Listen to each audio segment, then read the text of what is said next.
എടാ, മയ്യത്ത് കബറിനകത്ത് കിടന്ന മയ്യത്തിനെ വ്യഭിചരിച്ചവന് പുറത്തു കൊടുത്തവനാ നമ്മുടെ അല്ലാഹ്. അത്രയും വലിയ പാപം ചെയ്ത ആരെങ്കിലും ഉണ്ടോ? മരിച്ച് കബറിനകത്ത് കിടന്ന മയ്യത്തിനെ വ്യഭിചരിച്ച ആരെങ്കിലും ഉണ്ടോ? ഇല്ല. അവന് പോലും പുറത്തു കൊടുത്തവനാ അല്ലാഹ്. സ്വന്തം മക്കളെ ജീവനോടെ കുഴിച്ചു മൂടിയവർക്ക് പുറത്തു കൊടുത്തവനാ നമ്മുടെ റബ്ബ്.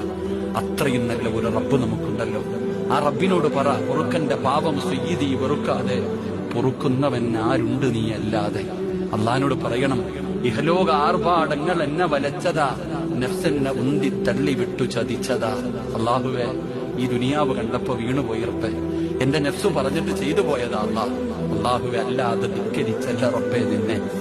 അല്ലാ, നീ കണ്ടാൽ ഒരു ചുക്കും എനിക്കില്ല എന്ന് പറഞ്ഞിട്ട് ചെയ്തതല്ല അള്ളാഹ്, പറ്റിപ്പോയി റബ്ബേ.